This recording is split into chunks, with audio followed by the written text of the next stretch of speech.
ذوالقرنین اصل میں ایران کے بادشاہ تھے، اور ایران اس وقت دو ملکوں میں اوپر میں منقسم تھا۔ اب بھی اگر ابھی کبھی نقشہ دیکھیں گے تو ایک علاقہ جو ہے ایران کا وہ تو ہے جو خراسان کا حصہ ہے، جو اصل ایران ہے اس کو بھی یوں سمجھیے دو حصوں میں، ایک پارس پرانا کہلاتا تھا جس سے فارس کا لفظ بنا ہے، اور دوسرا مادہ تھا، میڈیا یا مادہ۔ تو یہ ایک شخص ایسے ابھرے کہ جنہوں نے ان دونوں کو ملا کر ایک حکومت بنایا، اور وہاں سے سلطنت ایران کا جو یوں سمجھیے کہ جو ان کا ایک سنہرا دور ہے، اور ان کی عظمت و سطوت جس کی کہ وہ بہت زیادہ جس پر فخر کرتے ہیں، اس لیے کہ ایرانی قوم بڑی نیشنلسٹ ہے، نسل پرست ہے، ان کے اندر اپنی تاریخ پر، اپنی روایات پر جو ہے وہ بہت ان کو فخر ہے۔ تو وہاں سے وہ دور شروع ہوا، اور انہوں نے پھر اس علامت میں کہ میں نے دو ملکوں کو جوڑ کر ایک بنایا ہے، اپنے تاج کے اندر دو سینگ لگا لیے تھے، اور وہ جو ہے ذوالقرنین یہ لقب ان کا ہو گیا تھا۔ اس کے حوالے سے سوال کیا گیا، اور اس کے بارے میں تفصیل جو اگلے رکوع میں آئے گی۔ بڑے عروج پر تھی، انہوں نے 2500 سالہ برسی منائی انقلاب۔ اب یہ ایک علاقہ فلسطین ہے، اس وقت جو ہے یہ فلسطین اور اسرائیل اور شرق اردن اور ویسونیا یعنی عراق کی کیپٹیوٹی جو اس کی اسارت کا دور تھا اس کو ختم کیا، آزادی ملی، اور پھر یہ واپس آئے۔ حضرت عزیر علیہ السلام کے ساتھ قافلہ آیا ہے، اور وہ تقریباً پھر انہوں نے آ کر یہاں اثر نو اس شہر کو بھی آباد کیا، اور ہیکل جو ہے حضرت سلیمان علیہ السلام کا بنایا ہوا جو عبادت خانہ تھا اس کو دوبارہ تعمیر کیا۔ اس اعتبار سے ذوالقرنین جو ہے وہ ان کی تاریخ میں ایک معروف شخصیت ہے۔ تاریخ سے معلوم ہوتا ہے کہ انہوں نے پھر ایران کی پہلی حکومت کو کنسولیڈیٹ کر کے پارس اور مادہ کو ملا کر ایک سلطنت ایران بنائی۔ پھر ان کی فتوحات کے 3 دائرے ہیں، مغرب کی طرف میڈیٹرینین تک پورا علاقہ فتح کر لیا، مشرق میں پھر یہ ہمارا جو مکران تک کا علاقہ ہے، یہ سارا کا سارا علاقہ ایران کے ساتھ ہی ملتا ہوا ہے، بلوچستان، مکران، یہ پورا علاقہ انہیں فتح کیا۔ ایک مہم ان کی شمال کی طرف گئی، بحیرہ کیسپین جو ہے، اور ادھر سے جو وہ بلیک سی ہے، بحیرہ اسود، ان دونوں کے درمیان جو پہاڑی سلسلے ہیں، یہ شمال کی طرف جو ہے تیسری مہم گئی۔ جیسے کہ حضرت عمر رضی اللہ تعالیٰ عنہ کے عہد میں بھی 3 لشکر نکلے تھے مسلمانوں کے جزیرہ نما عرب سے، ایک لشکر شام سے ہوتا ہوا پھر مصر کی طرف گیا ہے، ایک لشکر عراق سے ہوتا ہوا ایران کی طرف گیا ہے، اور ایک لشکر سیدھا شمال کی طرف گیا ہے، اور اس کے بانی بنے، لیکن نیک آدمی تھے۔ اور معلوم یہ ہوتا ہے کہ یہ اصل میں جو کہانیاں ہیں، یہ ان کے داستانیں ہیں کہ ان کو قتل کیا جانا تھا، یہ کہیں شہزادے تھے کسی چھوٹی سی مملکت کے، اور وہاں سے ان کو کسی نے بچایا کسی طریقے سے، اور پھر یہ صحرا میں رہے روپوش، اور وہاں کسی نبی کی تعلیم سے ان کو آشنائی ہوئی ہے۔ ہو سکتا ہے کوئی اسرائیلی نبی ہی کی تعلیم ہو، یہ بھی ہو سکتا ہے کہ زرتشت جو ہے وہ بھی کوئی اللہ کے نبی ہوں اور ان کی تعلیم ان تک پہنچی ہو، لیکن خود ان کا کردار جو قرآن پیش کر رہا ہے وہ بہت ایک نیک مومن صالح ایک بندہ مومن، اس کا کردار ہے۔ یہ کردار جو ہے کسی بھی درجے میں 1% بھی جو ہے وہ کسی اور دوسرے فاتح پر یا کسی اور حکمران کے اوپر جنہیں بھی ہم جانتے ہیں تاریخی اعتبار سے ان پر منطبق نہیں ہوگا، یہ انہی کی شخصیت ہے۔ وَيَسْأَلُونَكَ عَنِ ذِي الْقَرْنَيْنِ، اور اے نبی آپ سے پوچھ رہے ہیں ذوالقرنین کے بارے میں، قُلْ سَأَتْلُو عَلَيْكُم مِّنْهُ ذِكْرًا، ان سے کہیے میں عنقریب تمہیں اس کے بارے میں کچھ حالات بتاتا ہوں۔ اِنَّا مَكَّنَّا لَهُ فِي الْأَرْضِ، ہم نے اسے زمین میں بڑا تمکن عطا کیا تھا، غلبہ عطا کیا تھا، وَآتَيْنَاهُ مِن كُلِّ شَيْءٍ سَبَبًا، اور ہم نے اسے ہر طرح کا ساز و سامان، وسائل و ذرائع، تمام اسباب جو ہے فراہم کر دیے تھے۔ فَأَتْبَعَ سَبَبًا، تو انہوں نے پھر ایک مہم تیار کی، یعنی ایک فتوحات کا دائرہ مغرب کی طرف، حتیٰ اذا بلغ مغرب الشمس، یہاں تک کہ جب وہ سورج کے غروب ہونے کی جگہ تک پہنچ گئے۔ اب یہ پرانے زمانے میں ظاہر بات ہے کہ پورا اس سے زیادہ نقشہ تو لوگوں کو معلوم بھی نہیں تھا۔ جب میڈیٹرینین کے ساحل پر پہنچ گئے تو معلوم آگے تو سمندر ہے، اور سمندر میں پھر آدمی کو محسوس ہوتا ہے سورج ڈوبتا ہوا۔ اگر آپ ساحل سمندر پر کھڑے ہو کر دیکھیں تو معلوم ہوتا ہے سمندر میں سورج ڈوب رہا ہے، تو یہ گویا کہ مغرب الشمس بن گیا ان کے لیے، وہ یہ سورج کے ڈوبنے کی جگہ۔ حتیٰ اذا بلغ مغرب الشمس، جب وہ پہنچ گئے سورج کے غروب ہونے کی جگہ، وجدہا تغرب فی عین حمیۃ، تو انہوں نے دیکھا اسے ڈوبتے ہوئے، وہ ڈوب رہا ہے ایک بڑے گدلے سے سمندر کے اندر۔ وہ جو وہاں کا سمندر ہے بڑا گدلا سا ہے، یہ ایجین سی وغیرہ جو کہلاتے ہیں، یہ بہت گدلے سے پانی کے ہیں۔ ووجد عندہا قوما، اور وہاں انہوں نے ایک قوم کو پایا مراد یہ کہ اس قوم پر انہیں فتح ہوئی، جنگ ہوئی، انہوں نے ان کو شکست دی، اور وہ قوم گویا کہ اب ان کے رحم و کرم پر ان کی گویا کہ وہ محکوم ہو گئی۔ قلنا یا ذوالقرنین، ہم نے کہا ذوالقرنین سے، اب یا تو یہ کہ یہ شاید نبی ہو، اللہ عالم، تو اللہ تعالیٰ کا اس طریقے سے براہ راست ان کو وحی کرنا، لیکن غیر نبی کو بھی اللہ تعالیٰ الہام کے ذریعے سے، جیسا کہ ہم نے دیکھا کہ وہ تو شہد کی مکھی کو بھی لفظ وحی آیا ہے، تو یہاں آیا ہم نے کہا اے قرنین، اور یہ بھی ہو سکتا ہے یہ صورتحال کی تعبیر ہو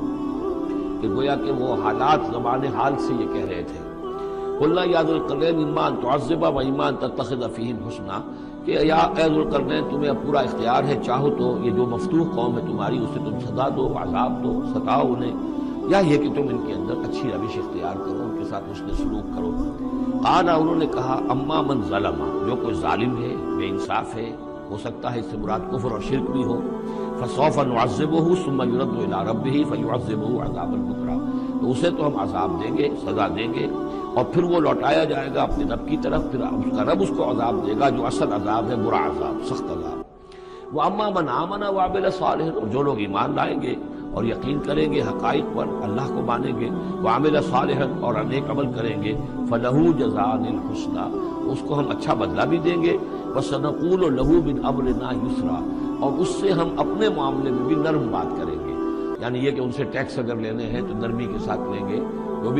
جو مفتوحہ ممالک کے ساتھ معاملہ ہوتا ہے تو ہم ان کے ساتھ نرمی کا سلوک کریں گے جو ایمان لے آئیں گے۔ ثم اتبع سبابا، مغرب کی طرف سے فارغ ہو کر پھر اب یہ مشرق کی طرف گئے، پھر انہوں نے ایک اور مہم کا بندوبست کیا، حتی اذا بلغ مطلع الشمس، یہاں تک کہ جب وہ سورج کے طلوع ہونے کی جگہ تک پہنچ گئے۔ اب یہ جہاں تک تاریخی طور پر ثابت ہے وہ صرف مکران کے علاقے تک اتنی دور تک آئے ہیں، واللہ عالم، ہو سکتا ہے کہ مکران کے ساحل پر کھڑے ہو کر بھی انہیں محسوس ہوا ہو کہ بس ابھی سورج جو ہے طلوع ہو رہا ہے یا طلوع ہو رہا ہے وہاں سے، مطلع الشمس، تو وہاں جب پہنچے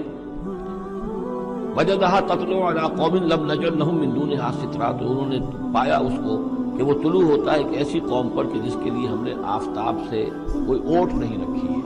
یعنی یہاں کے جو قبائل تھے، گیڈروسیا وغیرہ یہ کہلاتا تھا اس زمانے کے اندر، یہ وحشی قبائل تھے،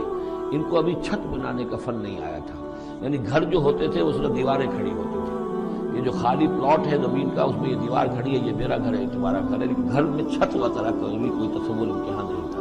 ظاہر بات ہے کہ چھت ڈالنا جو ہے یہ تو ایک تمدن کے ارتقاء کے دور کی علامت ہے، تو وہ بغیر کسی سورج کے سائے کے وہ اپنی زندگی گزارتے تھے۔ کذالک، ایسا ہی ہوا وہاں بھی، یعنی جو پہلے ہوا تھا کہ یہاں بھی معاملہ وہی ہوا کہ اللہ تعالیٰ نے اختیار مطلق انہیں دیا، فتح دی، لیکن انہوں نے یہاں بھی یہی کہا کہ جو نیک لوگ ہوں گے ان کے ساتھ ہم نرمی کریں گے اور جو شریر ہوں گے ان کو سخت سزا دیں گے۔ وقد احطنا بما لدیہ خبرا، اور ہمیں پوری طرح معلوم ہے کہ جو وہاں اس کی جو خبر ہوئی اور جو بھی حالات وہاں گزرے، جو ماجرا وہاں ہوا۔ ثم اتبع سببا، اب یہ تیسری آ رہی ہے، ثم اتبع سببا، پھر اس نے ایک اور مہم تیار کی، یہ شمالی مہم ہے، حتی اذا بلغ بین السدین، یہاں تک کہ جب وہ دونوں پہاڑوں کے درمیان پہنچ گئے، دو سد، دو دیواروں کے درمیان پہنچ گئے، تو یہ سمجھ لیجئے بحیرہ کیسپیئن داہنی طرف ہے، مشرق میں بحیرہ اسود، بحر اسود، اس کے درمیان یہ سلسلہ کوہ ہے اور یہ پیرلل چلتے ہیں دو، اور ان کے درمیان سے پھر وہ درے ہیں کہ جن میں سے ہو کر شمالی علاقے سے جو وحشی قبائل تھے وہ آ کر یہاں حملہ کرتے تھے، تاخت و تاراج کرتے تھے، لوٹ مار کر کے چلے جاتے تھے، جن کو یاجوج ماجوج کہا گیا ہے۔ حتی اذا بلغ بین السدین، جبکہ یہ پہنچے ان دونوں دیواروں کے درمیان، وجد من دونہما قوما، تو انہوں نے پایا ان دونوں کے برے ایسے لوگوں کو، لا یکادون یفقہون قولا، یہ لوگ بھی ایسے تھے غیر متمدن، کیونکہ بات سمجھتے نہیں تھے، یعنی زبان ایسی ہوگی کہ جو ان کی سمجھ میں نہیں آ رہی تھی، لیکن یہ کہ کسی نہ کسی ذریعے سے انہوں نے اپنا ایک مطلب، اپنی ایک ارزداشت پیش کی۔ قالوا یا ذا القرنین، انہوں نے کہا کہ اے ذو القرنین، ان یاجوج و ماجوج مفسدون فی الارض، یاجوج اور ماجوج جو قومیں ہیں یہ زمین میں بہت فساد بچانے والی ہیں، فہل نجعل لک خرجا، تو کیا ہم آپ کے لیے ایک سالانہ خراج مقرر کر دیں، الا ان تجعل بیننا و بینہم سدا، اس کے عوض کہ آپ ہمارے اور ان کے درمیان ایک سد تعمیر کر دیں، ایک دیوار حائل کر دیں کہ وہ ہم پر حملہ آور نہ ہو سکے، یعنی درے کو بند کر دیا جائے۔ یوں سمجھیے جس اصول پر کہ آج کل ڈیم بنتے ہیں، ڈیم کیا ہے کہ ایک پہاڑی سلسلہ یوں آ رہا ہے، ایک پہاڑی سلسلہ یوں آ رہا ہے، دریا درمیان میں سے گزر رہا ہے، آپ نے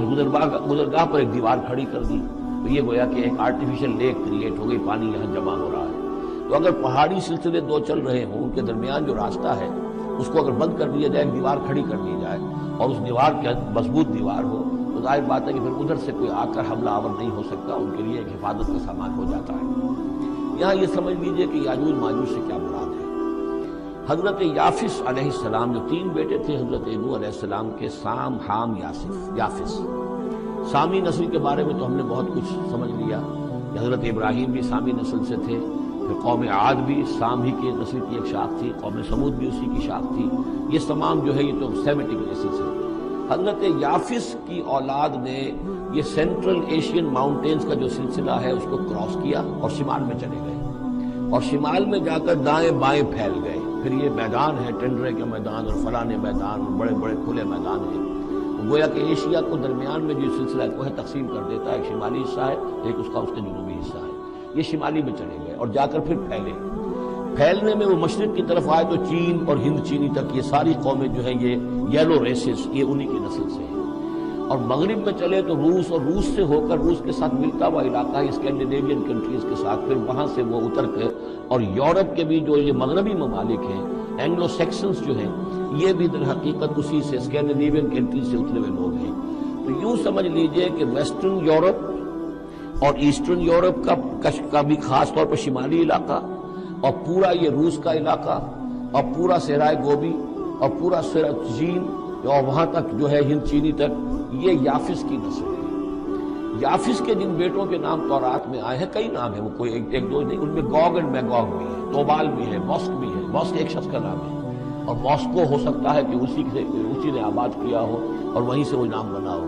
توبال اور بالٹک سی جو ہے اس ایریا کے اندر جو ہے بالٹک سٹیٹس، توبال ان کے ایک بیٹے کا نام تھا۔ یہ تورات کے اندر نام دیے گئے ہیں۔ گوگ اینڈ میگوگ، یاجوج ماجوج، یہ بھی انہی کے بیٹوں کے۔ یہ تمام اقوام جو ہے یہ وحشی ہیں، اور یہ تاخت و تاراج کرنا، لوٹ مار کرنا، یہ ان کا طریقہ ہے، اور ان کا ہے ذکر جو یہاں پر ہو رہا ہے۔ یہ جو سیلاب آیا تھا، کولونیل سیلاب جو ہم پر آیا تھا،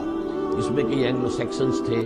یہ سب کے سب جو ہیں یہ اسی نارڈک ریسز سے ہیں، یہ بھی یاجوج اور ماجوج کی نسل ہے۔ ایک سیلاب ان کا آ چکا ہے جو آیا تھا یورپ کے سے نکل کر، یہ کولونیل سیلاب آیا اور پوری دنیا کے اوپر چھا گیا تھا۔ ایشیا اور افریقہ کو انہوں نے فتح کیا، کولونائز کیا۔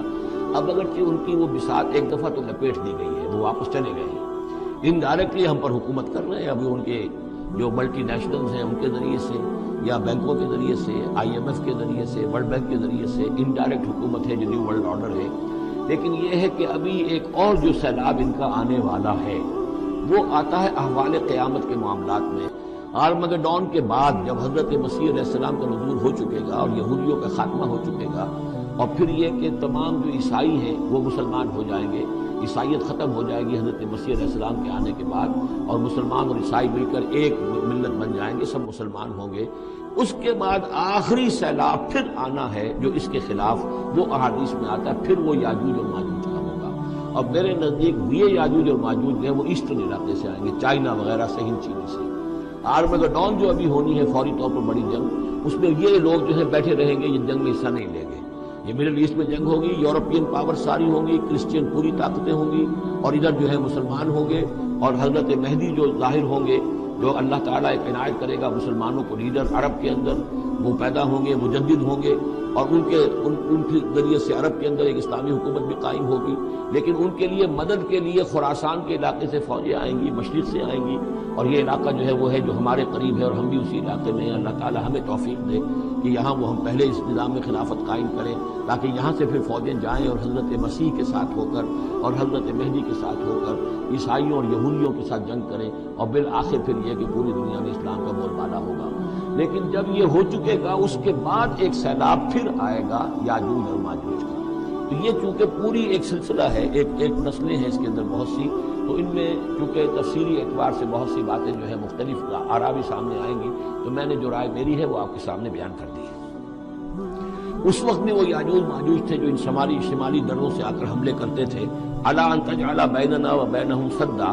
تو کیا ہم آپ کے لیے ایک سالانہ خراج طے کر دیں تاکہ آپ ہمارے لیے یہاں ایک سد تعمیر کر دیں، ایک بند باندھ دیں یہاں پر۔ قال ما مکنی فیہ ربی خیر، اب دیکھیے ان کا کردار کا، مجھے جو کچھ میرے رب نے دے رکھا ہے، دولت دے رکھی ہے، مال دے رکھا ہے، وہ بہت بہتر ہے اس سے کہ جو تم مجھے پیش کر رہے ہیں۔ مجھے خراج کی ضرورت نہیں ہے، ہاں تمہاری ایک ضرورت ہے، میں وہ پوری کر دیتا ہوں۔ فاعینونی بقوت، مجھے مین پاور فراہم کرو، باقی ساری سامان جو ہے میں فراہم کر لوں گا، لیکن بہرحال اس کو بنانے کے لیے، دیوار بنانے کے لیے اور دونوں پہاڑوں کے درمیان اتنی بڑی جو سد تعمیر کرنے کے لیے جو مین پاور چاہیے، اعینونی بقوت، تو محنت کے ذریعے سے، مین پاور کے ذریعے سے میری مدد کرو، اجعل بینکم و بینہم ردما، میں ان کے اور تمہارے درمیان ایک موٹی دیوار بنا دوں گا، آتونی زبر الحدید، لاؤ میرے پاس تختے لوہے کے، حتیٰ اذا ساوا بین الصدفین، یہاں تک کہ جب دونوں جو اونچانے تھیں اس کے درمیان کا پورا علاقہ پر ہو گیا، بھر گیا، وہ لوہے کے تختے جو ہیں اس کے اندر بھرے جا رہے ہیں، حتیٰ اذا ساوا، برابر کر دیا دونوں پھانکوں تک پہاڑ کی، قال انفخوا، اب ان کا کہ آگ جلاؤ اس کے نیچے، وہ دہکا دی بھٹی جس سے کہ اب وہ لوہا گرم ہوا اور لوہے کی تختے جو ہیں وہ گرم ہو گئے، حتیٰ اذا جعلہ نارا، جبکہ وہ سارے کے سارے لوہے کے جو تپ گئے خود اور سرخ ہو گئے، قال آتونی افرغ علیہ قطرہ، تو کہا لاؤ میرے پاس پگھلا ہوا تانبا کے ہوا اس کے اوپر انڈھیل دو۔ تو اس طریقے سے گرین فورس کنکریٹ سے بھی 10 گنا سمجھیے مضبوط شے انہوں نے بنا دی کہ اس میں لوہا اور پھر لوہا سیسا یا تانبا پلایا ہوا، تو اس طریقے سے ایک بڑی مضبوط دیوار قائم کر دی۔ اس دیوار کے جو آثار اب بھی موجود ہیں، دیوار تو موجود نہیں ہے، یہ داریال اور دربند کے درمیان یہ کشادہ راستہ ہے اب بھی، یہ ویسٹ کوسٹ جو ہے کیسپین کا، اس کے ساتھ اس کی لمبائی 50 میل اور اس کی اونچائی 29 فٹ اور 10 فٹ چوڑی یہ دیوار تھی جو اس وقت بنی ہے، یعنی جس طریقے سے کہ بنتے ہیں بڑے بڑے بند، ان سے بھی بڑی یہ تھی سد تعمیر کی گئی۔ السد العالی کہلاتا اسوان ڈیم جو ہے، جو مصریوں نے بنایا تھا، بہت بڑا ڈیم، السد العالی، اونچی دیوار۔ تو ہمارے ہاں یہ ترمیلا اور منگلا یہ سب کیا ہے، یہ اسی طرح کے ڈیم ہیں کہ پہاڑی سلسلے آ رہے ہیں، دریا جا رہا تھا، وہاں آپ نے دیوار کھڑی کر دی، پانی رک گیا اور وہ جھیل بن گئی۔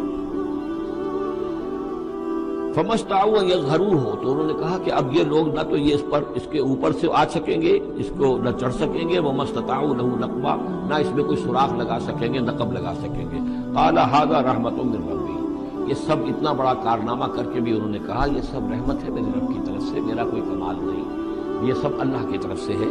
فَإِذَا جَاءَ وَعْدُ رَبِّي، اور جب میرے رب کا وعدہ آئے گا، جَعَلَهُ دَكَّا،